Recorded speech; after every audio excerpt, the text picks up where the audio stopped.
मध्य प्रदेश में आज से सभी यात्री बसें पूरी क्षमता के साथ चलने जा रही हैं और इसके लिए सरकार ने सभी सावधानियों को बरतने के सख्त निर्देश भी दे दिए हैं। बस संचालन पर सीएम शिवराज सिंह चौहान ने ट्वीट कर सभी को जानकारी दी है। मध्य प्रदेश के लोगों और बस ऑपरेटरों के लिए एक अच्छी खबर सामने आई है। मुख्यमंत्री ने सभी यात्री बसों को पूरी क्षमता के साथ चलाने की अनुमति दे दी है। कोरोना वायरस की वजह से 5 महीने से बस ऑपरेटर पूरी क्षमता के साथ सवारियों को नहीं ले जा पा रहे थे, जिसकी वजह से बस संचालकों को घाटा हो रहा था। पर अब सरकार ने इसकी अनुमति दे दी है।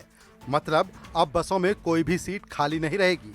लेकिन सरकार ने इसके लिए दिशा निर्देश भी दिए हैं। मसलन बसों को सैनिटाइज कराना होगा। इसके साथ ही कोरोना के नियमों का भी पालन करना होगा। दरअसल मुख्यमंत्री शिवराज सिंह चौहान वीडियो कॉन्फ्रेंसिंग के जरिए प्रदेश में कोरोना की स्थिति की समीक्षा कर रहे थे।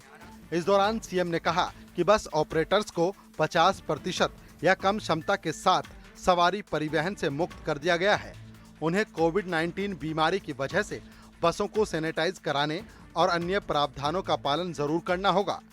सीएम शिवराज ने ट्वीट कर इस पूरे मामले की जानकारी भी दी है। Team news state. शुभम हमारे साथ हमारे सहयोगी ज्यादा जानकारी के साथ जुड़ रहे हैं। शुभम, आज से बस संचालन शुरू हो रहा है, लेकिन ऐसे में चुनौती ये है कि जो भी बस चलाने वाले लोग हैं उन्होंने ये कहा है कि टैक्स माफ होना चाहिए अप्रैल से अगस्त तक का। इस पर आश्वासन तो उन्हें परिवहन मंत्री की ओर से दे दिया गया है। ये भी एक चुनौती है कि अगर ये सहयोग नहीं करेंगे तो कैसे बसें चलेंगी। दूसरी चुनौती ये भी है कि जब मामले लगातार बढ़ रहे हैं, 50,000 के करीब मामले हो चुके हैं, ऐसे में सरकार कैसे सुचारू रूप से इन सावधानियों को बरतते हुए ये बसें चला पाती है, ये सरकार के सामने दोहरी चुनौती है इस वक्त।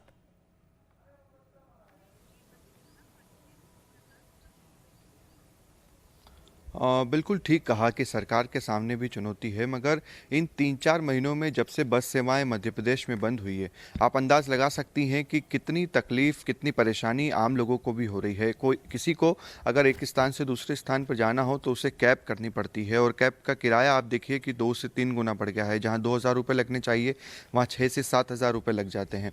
तो अब ऐसी स्थिति में लोग भी मांग कर रहे थे कि कम से कम परिवहन सेवाएँ शुरू होनी चाहिए।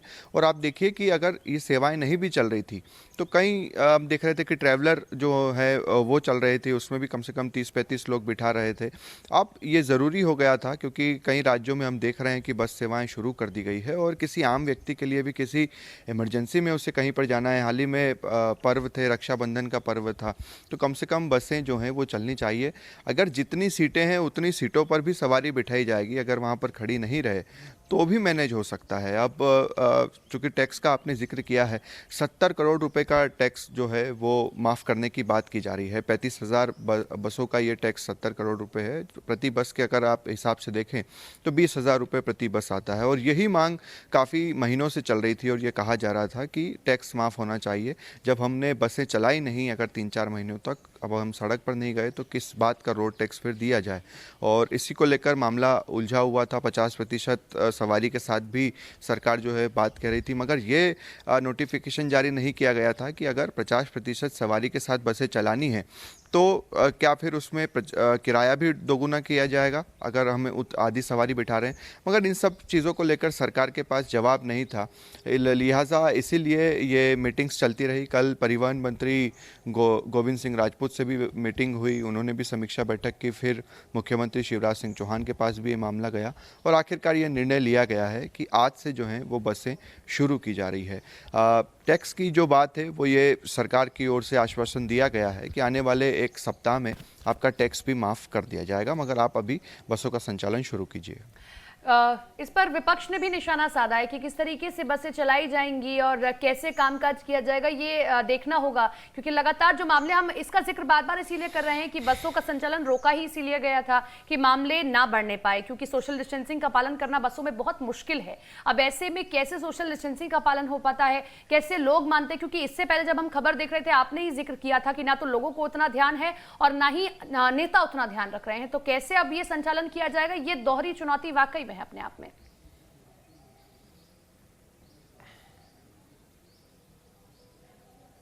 बिल्कुल एक बड़ी चुनौती है और सरकार एक एक्सपेरिमेंट के तौर पर भी इसे लेती है।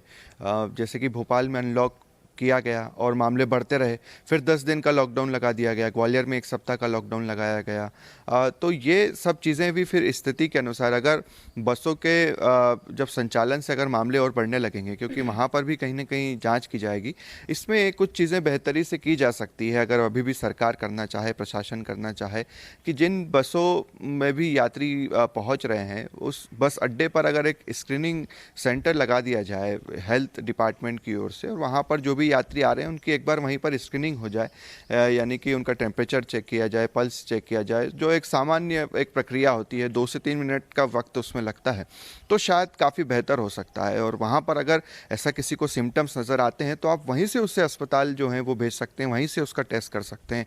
तो अगर सरकार वाकई में कुछ अच्छा करना चाहती है कि कोरोना के और मामले ना बढ़े, तो ये एक अच्छा उपाय, सरकार के पास एक अच्छा ऑप्शन हो सकता है कि आप बस अड्डों पर एक हेल्थ की टीम तैनात करें और वहाँ पर उनकी स्क्रीनिंग की जाए, ताकि वहीं पर मरीजों को जो है कम से कम हमें पता चल सके कि इन्हें सिम्टम्स हैं, तो इन्हें इनका कोरोना टेस्ट होना चाहिए, ताकि दूसरे जो यात्री सफ़र कर रहे हैं वो बच सके। निश्चित तौर पर। और अब देखना यह होगा कि कैसे तैयारियां की जाती हैं, कैसे बसों का संचालन एक बार फिर से सुचारू रूप से कोरोना काल में शुरू किया जाता है। शुक्रिया आपका तमाम जानकारी के लिए।